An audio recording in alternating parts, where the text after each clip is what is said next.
Programa de opinión de producción nacional independiente, con elementos de lenguaje, salud, sexo y violencia, apto para todo público.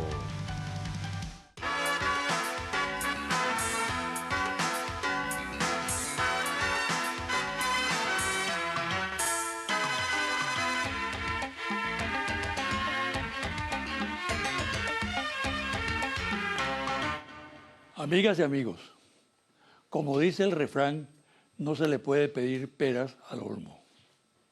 A la oposición no se le puede pedir que tenga un comportamiento democrático, respetuoso de las reglas de juego, enmarcado en el Estado de Derecho, porque simplemente no es una oposición democrática. Así de sencillo.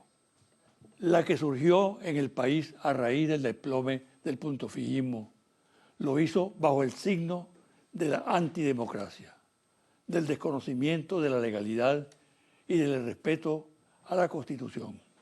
Nació bajo el signo del odio y del revanchismo. Esa oposición nunca aceptó con talante democrático la derrota que le infligió el movimiento popular liderizado por Hugo Chávez en su propio terreno, el año 1998. Nunca se preparó para hacer oposición democrática, para elaborar un proyecto alternativo al chavismo en el plano ideológico y de los principios. Para esa oposición, lo importante era salir de Chávez y de su proyecto mediante el empleo de la fuerza, por cualquier vía. Al mismo inicio de la etapa de gobierno bolivariano lo evidenció cuando se opuso a fondo a la Constitución aprobada por el pueblo venezolano el año 1999. Y luego lo ratificó sin escrúpulos en aventuras como el golpe del 11 de abril del 2002, el paro sabotaje de la industria petrolera, y lo ha mantenido sistemáticamente a lo largo de 17 años con actos de violencia, terrorismo y posiciones antinacionales. Comprueba de nuevo esa conducta fundamentada en la fuerza, que tipifica al sector como una oposición forajida, la actitud que asumió cuando logró una victoria electoral circunstancial el 6 de diciembre de 2015, que le confirmó el control de la Asamblea Nacional. Su orgánica disposición antidemocrática la condujo a asumir fatalmente esa responsabilidad como oportunidad para insurgir desde la institución contra otros poderes del Estado y convertirse en fuente permanente de conflictos. De igual modo, su posición de rechazo sistemático al diálogo confirma ese comportamiento histórico de la oposición. Concibe el diálogo como un escenario para anclar en su seno la basura golpista y desestabilizadora, no para buscar acuerdos beneficiosos para el país. De ahí que no sorprenda en este aspecto su infame comportamiento, las provocaciones en que incurre permanentemente, el desaire permanente a los facilitadores y autoridades respetables como el Papa Francisco. Es su manera de ser. Está inscrito en su ADN ese comportamiento como en la fábula del alacrán y la rana.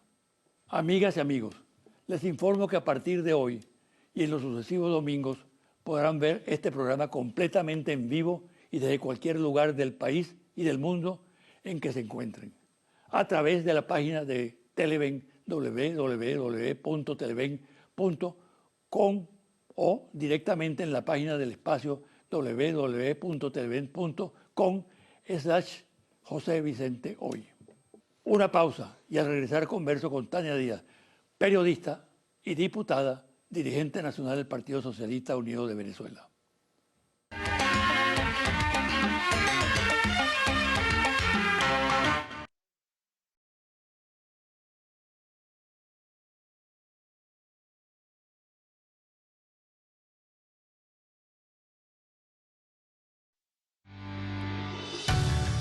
Estás viendo José Vicente Hoy.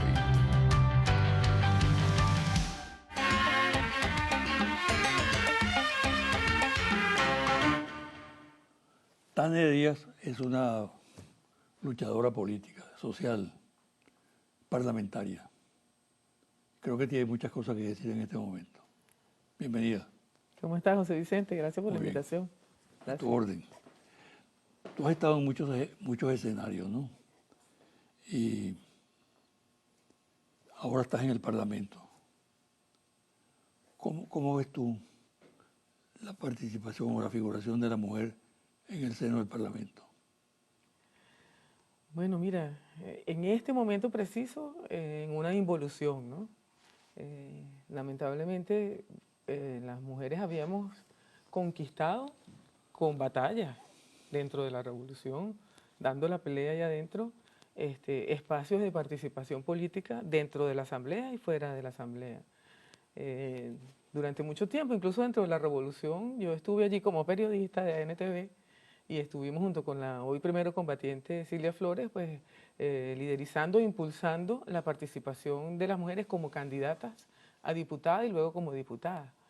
Pero bueno, lamentablemente con la toma política de la Asamblea de parte de la derecha nacional, pues ha ido para atrás. Fíjate que no hay por primera vez en mucho tiempo, en muchas décadas, una mujer en la directiva de la Asamblea. Todos son hombres, ¿no?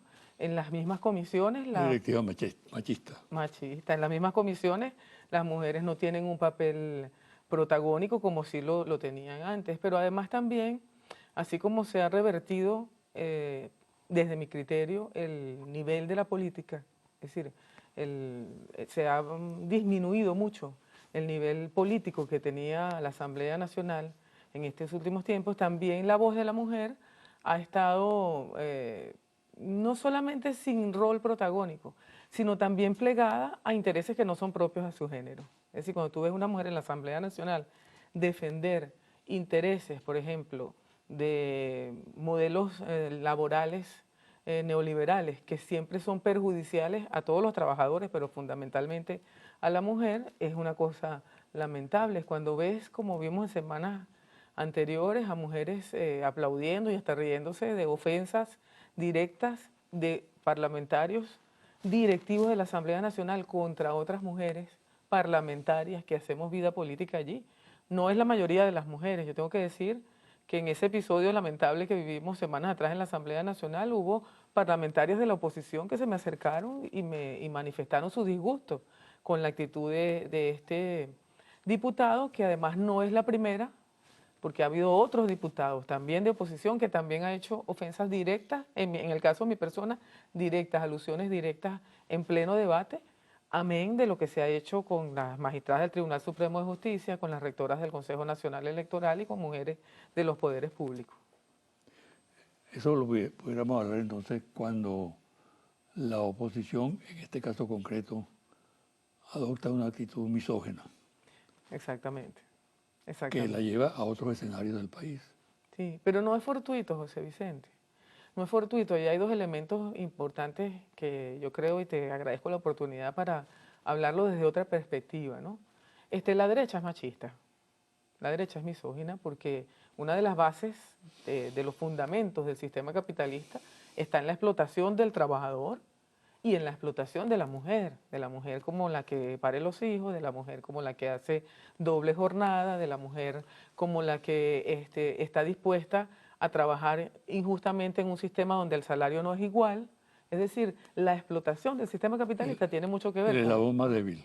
Es el eslabón más débil de eso. Vino el comandante Chávez, entendió que aquí en Venezuela vivimos en un país donde la mujer lleva las riendas del hogar y a veces pone los dos hombros y todo y el pulmón para mantener el hogar, y vino y tocó la puerta, y él tiene una expresión muy hermosa que la usa para hablar de los medios de comunicación, pero que cabe también en este caso, ¿no? Él dice, mira, la clave está en la participación, vamos a tocarle la puerta, no vamos a permitir que esa mujer se sienta sola, que ella sepa que hay un equipo, que hay un colectivo que responde por ella. Eso es lo que ha pasado en la revolución. Y eso ha cambiado la manera de composición social. Si tú ves ahorita en la sociedad venezolana, las mujeres estamos a la vanguardia de los estudios universitarios, estamos a la vanguardia de todas las formas de organización popular, a la vanguardia que superamos en número y en accionar a los compañeros del sexo masculino. Por eso, este ataque de esos diputados y específicamente de la directiva de la Asamblea Nacional, de su presidente contra la mujer, no es una casualidad, es deliberado, obedece o lleva, como te digo, es la expresión más vulgar y más lamentable, pero es la expresión de toda la carga histórica de discriminación y de explotación que tienen las mujeres, que se expresa en la boca y en la voz de esa derecha, que bueno, que se está en una resistencia permanente contra este modelo que hemos estado construyendo. Una comparación de la Asamblea Nacional con la composición antes del 6 de diciembre y la actuación de la Asamblea ahora, post 6 de diciembre. Mira, allí la Asamblea es un escenario muy interesante, ¿no? Muy rico en el debate. Nosotros los que militamos en la izquierda nos encanta el debate, tú lo sabes también, ¿no?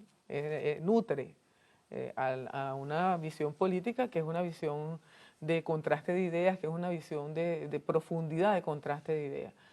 Eso se ha perdido en esta Asamblea Nacional, lamentablemente. El nivel del debate se ha desmejorado mucho, lo cual yo creo que ha decepcionado a buena parte ¿A qué lo de la atribuyes tú población. realmente? ¿A qué lo atribuyes? Porque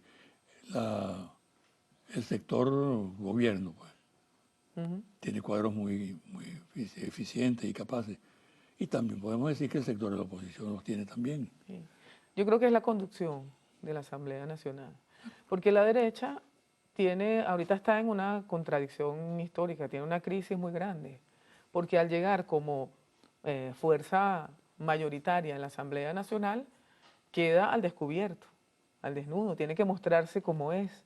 Y allí es donde está el tema, ¿no? La oposición política en Venezuela vive ese drama durante todos los tiempos de la Revolución Bolivariana porque no puede mostrar su verdadera cara, su verdadera agenda. ¿Y cómo se refleja en la Asamblea? En la Asamblea, bueno, con una agenda que nunca conocemos, a pesar de que hay una sentencia del tribunal que en aras del buen funcionamiento de los poderes dijo, bueno, convoquen con 48 horas, digan cuál es la agenda. La convocan muy pocas horas antes, a veces la cambian en el debate, pero sobre todo es una agenda que no va orientada a los intereses del colectivo, de la mayoría del colectivo. Es una agenda política que está empeñada en el discurso de la oposición, que es un discurso que enmascara la verdad.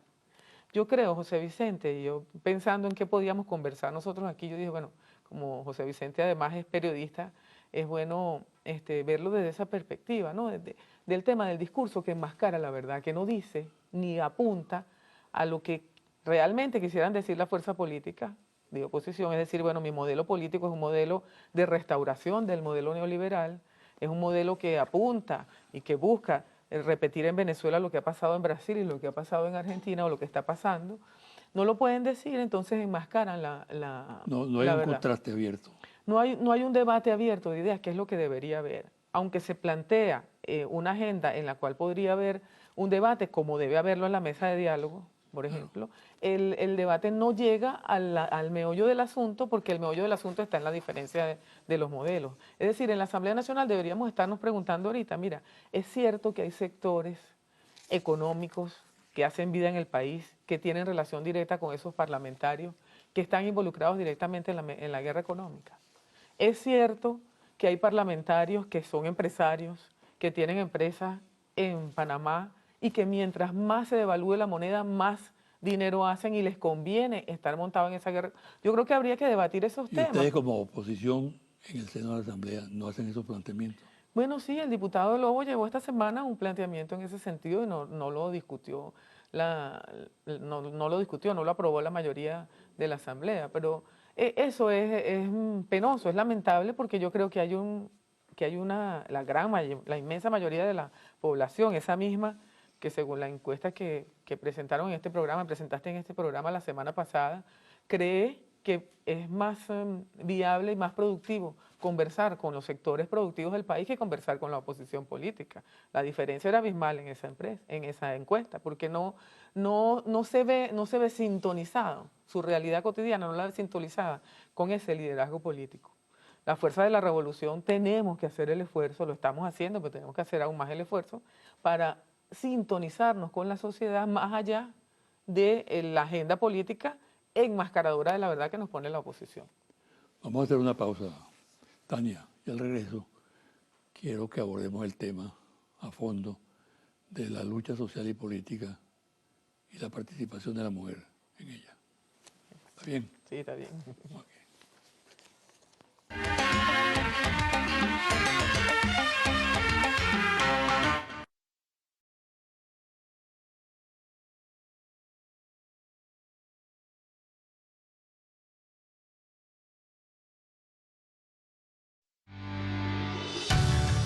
Estás viendo José Vicente Hoy.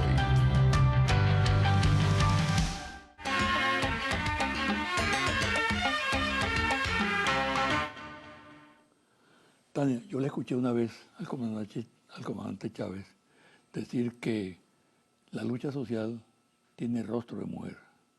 Y así es. Me pareció una frase no solamente bella, sino muy real, que responde a una realidad, ¿no? Así es. ¿Qué te inspira esa frase?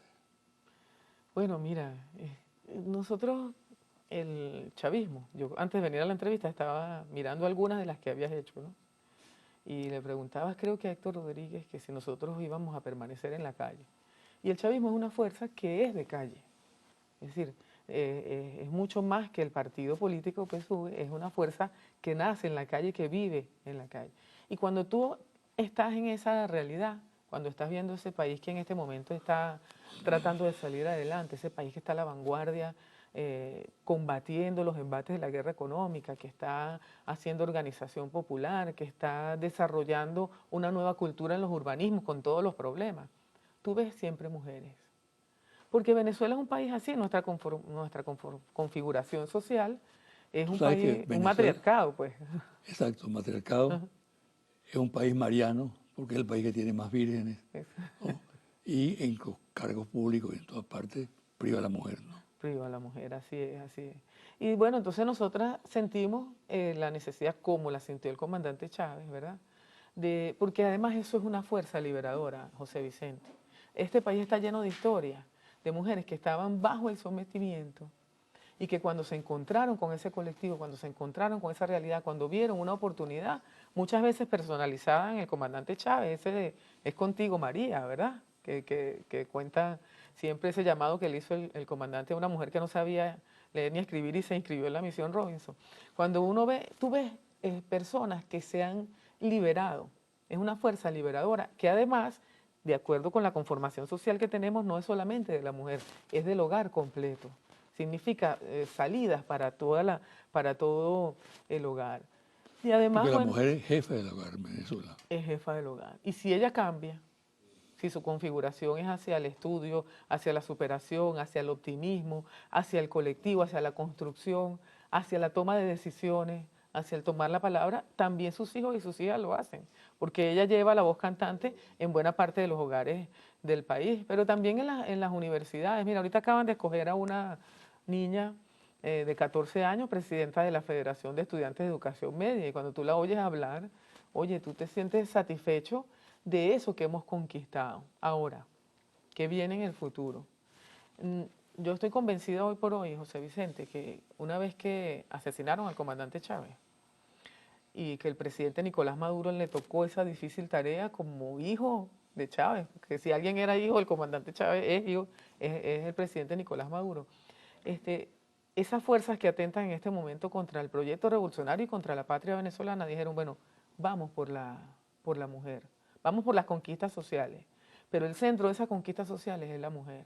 Por eso es que la guerra que nosotros... Eso es muy importante, eso que estás diciendo, porque muchos piensan que se reduce el papel de la mujer al campo exclusivamente social, y no, hay una proyección en lo político, Así es. que es muy importante y que abre la perspectiva para otras acciones, ¿no? Claro. Entonces tú ves las distintas etapas o las distintas modalidades de la guerra, la ves en este momento orientada sobre la mujer.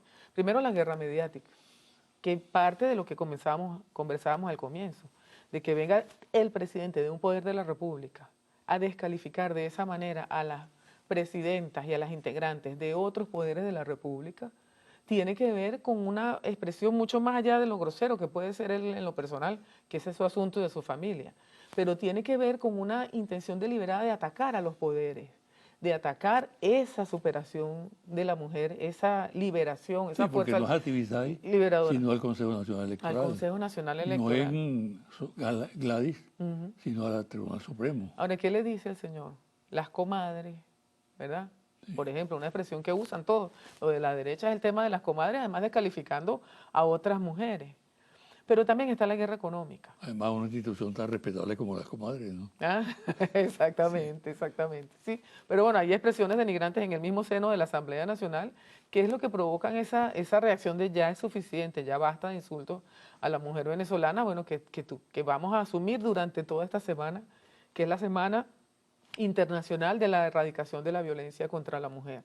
Desde aquí, desde Venezuela, nosotros vamos a dar un discurso de alta política, para que se sepa que las mujeres venezolanas no solamente estamos, no es una cuestión numérica, ni es una cuestión social nada más, como tú lo dices, sino que nosotras hemos llegado a un nivel de madurez política, social, que no estamos dispuestos a permitir que venga nadie a dañarlo, y que venga a dañarlo de una manera tan sucia y tan artera como se pretende hacer aquí. Porque el otro tema es la guerra económica. La guerra económica está orientada a dar en el centro, en el meollo de la conquista social del proyecto bolivariano, que es reconocido por la FAO, por la ONU, ¿verdad? Por Naciones Unidas, por haber logrado superar el hambre y superar las tallas y todo el tema nutricional de la población. Eso lo logró el comandante Chávez, y una vez que parte físicamente el comandante, se enfilan todas las baterías para derrumbar esas conquistas. Pero en el medio de esa conquista, ¿quién está recibiendo los mayores embates? La mujer. La mujer que es movilizadora, la mujer que es organizadora en las comunas, en los consejos comunales, en los colectivos, en los espacios de comunicación. Esa mujer es la que es sacada o pretende ser sacada de esos espacios para entonces dedicarse a la caotización o a superar la caotización de la vida cotidiana, de la vida del hogar, que logra la guerra económica. Allí está el centro de la batalla. Por eso es que es tan loable lo que han hecho, por ejemplo, con los CLAP, que son en su mayoría mujeres.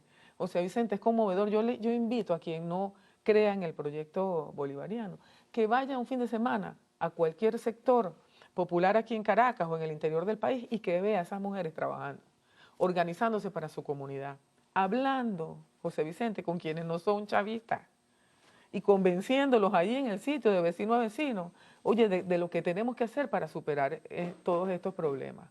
Da pena entonces que la contraparte de ese pueblo que está dialogando en esa base, que se está poniendo de acuerdo y que quiere echar el país para adelante, la contraparte en la Asamblea Nacional sean un grupo de parlamentarios que no miran hacia allá, sino que miran solamente hacia sus propios intereses, que es lo que ha ocurrido. Esa Asamblea Nacional trabaja, pero trabaja solamente para los intereses individuales y de grupos o de élites de quienes la representan allí. Mira, Tania, el dilema, institucionalidad consolidada, permanente, estable, y el golpe de Estado permanente. Dentro de la figura del golpe de Estado permanente está el golpe parlamentario, por ejemplo, muy en boga en la región. ¿Tu opinión?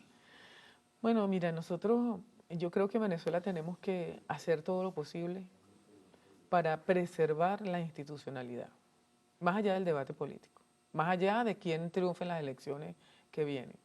Porque nosotros somos la primera reserva petrolera probada del mundo.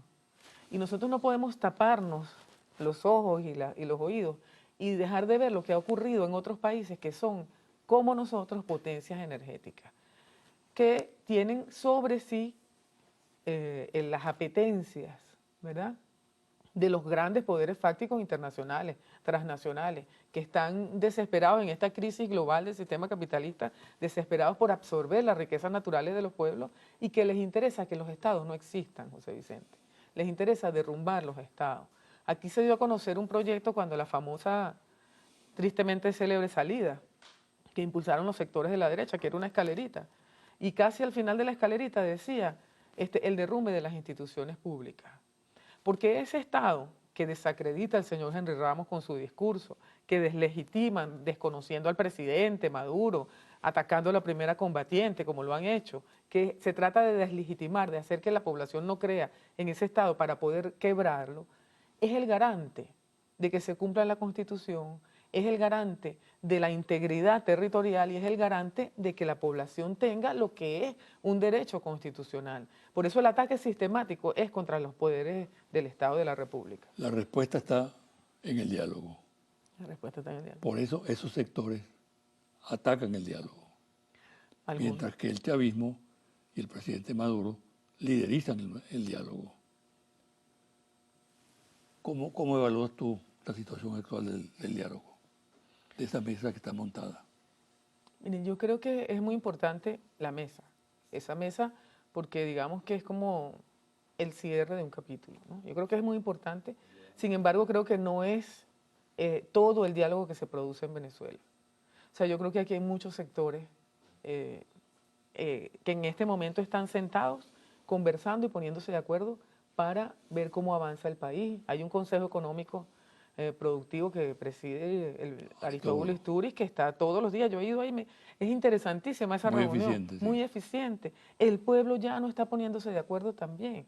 Esa cúpula política, José Vicente, tiene que escuchar lo que le está diciendo el pueblo. Si no, van a permanecer, como ha sido su drama histórico durante estos 17, 18 años, aislados de la realidad. Van a permanecer de espaldas a un pueblo que los legitimó con el voto en diciembre, y nosotros se lo reconocemos, pero que hoy por hoy está defraudado, decepcionado, porque está mirando que allí hay una especie de, yo lo dije sin ánimos de irrespetar, pero parece un show televisivo, parece un reality show, lo que hace a veces la Asamblea Nacional, porque es un planteamiento que no conduce a ninguna parte. No hay ni siquiera investigaciones serias detrás.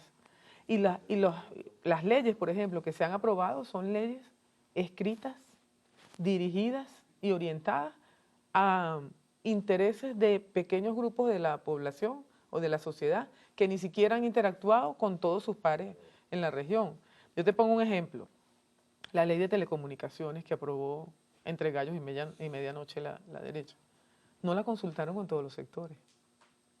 La hicieron entre gallos y medianoche y tiene fallas de inconstitucionalidad que ya está ratificado por el Tribunal Supremo de Justicia, pero tiene fallas de redacción, tiene inconsistencias entre la propia ley y tiene cosas que son insalvables, que son de cualquier modo son irrealizables en el país.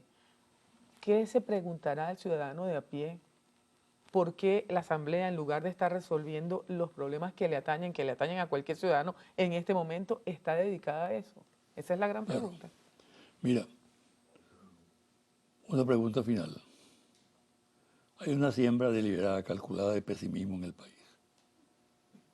De distintas maneras inducen a que la gente caiga en el pesimismo. Llegó la hora de bajar la Santa María, llegó la hora de irse del país, porque aquí no hay futuro ni nada. No. A eso hay que contrarrestarlo con el optimismo. Así es. Si alguien puede dar optimismo en una sociedad, es la mujer. Así es. Que es dadora de vida, además. Exacto. Que es dadora de vida. Mira, nosotros... ¿Tú eres optimista? Siempre, siempre. Me lo enseñó mi mamá y mi papá. Además, que siempre fuésemos optimistas ante cualquier circunstancia. Pero yo creo que el presidente Nicolás Maduro, que ha sido muy inteligente en el sentido de ir contrarrestando el discurso del odio a través de la creación, de la cultura, de los espacios de participación, de los movimientos culturales, de la organización popular, en fin. Pero él dijo una frase que cuando se instaló la mesa de diálogo, que yo creo que nos debemos centrar ahí todos los venezolanos, que es hay que desmontar el discurso del odio. Mira, a mí me dio mucha pena ver en la última marcha de la oposición, cuando decían que iban a tomar Caracas, cómo jóvenes de la oposición insultaban a su propia dirigencia y tenían expresiones de un odio tal. Llegó una muchacha que llegó a decir, esto tiene que decidirse con sangre. Y eso tiene que prendernos las alarmas a todas y a todos, pero sobre todo a la mujer, que como ya decíamos es la que lleva el hogar. Oye, no es lo que se merecen nuestros hijos. El muchacho que uno ha criado con todo ese amor, con todo ese esfuerzo, es para que en este momento tenga 18 o 20 años y crea que su país no tiene futuro. Y esté montado en una actitud de desesperanza, que es lo que se siembra a través de esa operación de guerra psicológica enorme que hay sobre Venezuela. No se lo merecen nuestros hijos ni nos los merecemos nosotros. En Venezuela hay oportunidades. Mira, la crisis que nosotros estamos viviendo, primero no es exclusiva de Venezuela. Y aquí la vivieron otros países. Venezuela la pudo haber vivido años atrás y la corrimos, pero nosotros vimos expresiones de la crisis del capitalismo en Grecia, en Chile, en muchos países. Pues. Ahora nos está tocando a nosotros y nosotros tenemos, seguramente, mira, lo juramos por nuestros hijos, Nosotros tenemos todas las condiciones, todas las características para superarla y para superarla en un plazo que no vaya a dejar secuelas permanentes en la sociedad. El odio deja secuelas permanentes y por eso el desmontar el discurso del odio, José Vicente, va a ser el trabajo de las madres del mundo en favor de los pueblos que lanza nuestra querida María León, del movimiento de la Unión Nacional de Mujeres, bueno, de todas las mujeres que hacemos vida en Venezuela. Vamos a estar, estamos ya, pero a partir de ahora, enfiladas, orientadas en ese objetivo de desmontar el discurso del odio. Muchas gracias. Gracias a ti. Gracias. Muchas gracias y mucha suerte. Un placer. Una pausa y al regresar los confidenciales.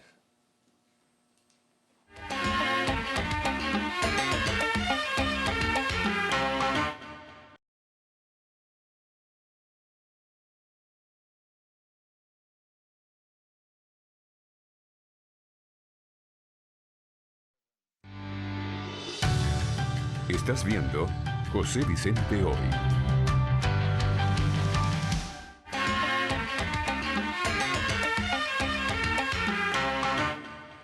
Y ahora, los confidenciales.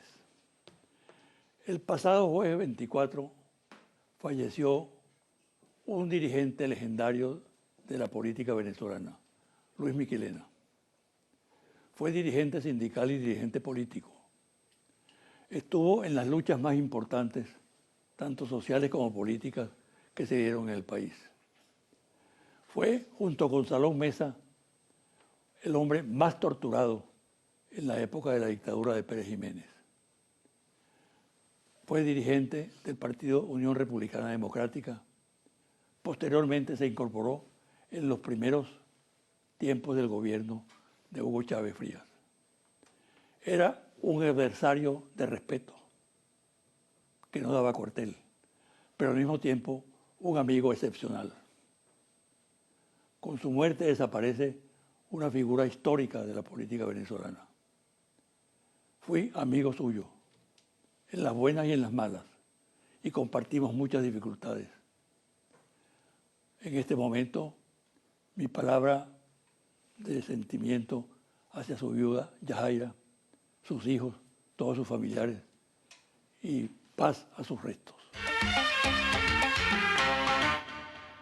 La secreta jugada de Chile para liberar a Braulio Jatar en Venezuela es el titular de un trabajo de investigación realizado por un medio de comunicación de esa nación, que firma el periodista Francisco Artaza. De inmediato, una síntesis. Comillas. El 10 de octubre, tras varias gestiones diplomáticas, el cónsul chileno en Caracas pudo visitar en la cárcel al abogado opositor venezolano, nacido en Chile. Durante la reunión tomó sus huellas digitales, las que envió a Santiago para sacar de manera express el pasaporte y carnet chilenos a nombre de Jatar y así facilitar una eventual expulsión a Chile. En el texto se agrega, comillas, diplomáticos chilenos involucrados en la operación aseguran que la idea de sacar pasaporte y carnet chilenos de manera expresa, estando preso Jatar, surgió casi por casualidad en el consulado de Chile en Caracas.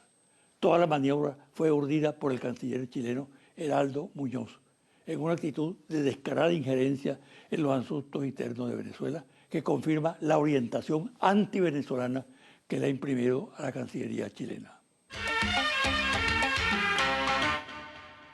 María Corina Machado y otros destacados dirigentes de la MUD trabajan en un plan para montar tienda aparte en función de una política radical basada en sus constantes críticas a la cúpula de la MUD. Si el principal argumento que maneja este sector, con apoyo logístico en el Partido Voluntad Popular, liderado por Leopoldo López, es que el llamado Grupo 4, el G4, conformado por Primero Justicia, Acción Democrática, Un Nuevo Tiempo y Voluntad Popular, ha incurrido en traición a los postulados que orientan la lucha para sacar de Miraflores a Nicolás Maduro. En este tema, el Partido Voluntad Popular hace un juego doble. Permanece en el grupo directivo, pero al mismo tiempo adelanta una política radical coincidente con el mensaje y las actitudes de 20 Venezuela, el movimiento que dirige María Corina Machado. Esta posición del sector ultra de la oposición, que hasta ahora participaba de la política de la MUD, aprecia que no tiene sentido sacrificar postulados básicos de la lucha para mantener incólume la unidad del movimiento, que la mesa de diálogo es una trampa que le tendió Maduro y el chavismo a la MUD y que ésta, por oportunismo, cayó en esa trampa. Por consiguiente, afirman sus voceros, se impone un deslinde para salvar el objetivo central de la lucha para salir del actual gobierno, bien sea a través de elecciones o por cualquier otra vía. Esta posición la comparten comunicadores sociales, columnistas, medios como El Nacional, diarios del interior y emisoras radiales. Se estima que la dinámica de los acontecimientos en la MUD y el desarrollo de la política nacional en las próximas semanas acelerará el proceso de separación de los grupos radicales que consideran que algunos logros de la mesa de diálogo apenas son paliativos que no satisfacen los propósitos del sector para alcanzar logros importantes, que mediante algunas concesiones que hace el gobierno de Maduro, ésta obtiene a cambio ganar tiempo, consolidarse en el poder y lograr avances en la opinión pública que apuntan hacia un cambio sustancial en la correlación electoral del país que se dio el 6 de diciembre de 2015 y que podría expresarse en las próximas elecciones en el estado Amazonas. Para los observadores políticos, el telón de fondo de lo que está sucediendo en la oposición y en los movimientos del chavismo, con una arrolladora actividad de calle, confirma que mientras el gobierno y el chavismo tienen una clara política que combina la acción de masas en la calle de manera permanente y el trabajo social con la labor administrativa y diplomática, la MUD y el conjunto de factores de la oposición carece de política y está paralizada como lo reconocen muchos de sus dirigentes. Y que además en la base electoral de la oposición está creciendo la frustración y la desesperanza. En las investigaciones que se realizan en Argentina sobre las relaciones del presidente Mauricio Macri con empresas reveladas por los Panama Papers, aparece un dato que complica la situación del mandatario. El dato consiste en el nuevo problema que surge con la participación de familiares de Macri, el padre, hermanos y primos, en operaciones de lavado de dinero, colocación de capitales en empresas offshore en el Caribe, evasión de impuestos y ocultamiento al fisco de millones de dólares depositados en el exterior. El senador republicano William Coker, presidente del Comité de Relaciones Exteriores del Senado, votó en contra de la renovación del decreto Obama que declara a Venezuela amenaza para la seguridad de los Estados Unidos. Rechazó ir como candidato a vicepresidente con Trump y acaba de declinar hasta ahora la Secretaría de Estado. El senador vendrá próximamente a Caracas. Confidencial al cierre, Monitor País, Interlaces, Confidencial Reporte Ejecutivo, ficha técnica, 1.580 entrevistas directas en hogares en todo el país del 22 de octubre al 2 de noviembre 2016. Resultados. ¿Qué opinan los venezolanos sobre el presidente Maduro? Ahora voy a leerles varias opiniones, buenas y malas, que la gente dice sobre el presidente Maduro y usted me dirá si está de acuerdo o en desacuerdo con cada una de esas opiniones. ¿Usted está de acuerdo o en desacuerdo con quienes dicen que Maduro ha sido fiel al legado del comandante Chávez? De acuerdo, 66%. En desacuerdo, 31%. No sabe, no contesta, 3%. ¿Usted está de acuerdo o en desacuerdo con quienes dicen que el verdadero problema no es Maduro, sino la caída de los precios del petróleo? De acuerdo, 52%. En desacuerdo, 44%. No sabe, no contesta, 4%. ¿Usted está de acuerdo o en desacuerdo con quienes dicen que Maduro piensa siempre en favorecer a los pobres? De acuerdo, 53%. En desacuerdo, 45%. No sabe, no contesta, 2%. ¿Usted está de acuerdo o en desacuerdo con quienes dicen que Maduro está trabajando muy fuerte para que suban los precios del petróleo? De acuerdo, 54%. En desacuerdo, 40%. No sabe, no contesta, 6%. ¿Usted está de acuerdo o en desacuerdo con quienes dicen que Maduro está haciendo muchas cosas para resolver los problemas económicos del país? De acuerdo, 45%. En desacuerdo, 53%. No sabe, no contesta, 2%. Hasta aquí el programa de hoy. Me despido hasta el próximo domingo a las 9 de la mañana por este su canal Televen.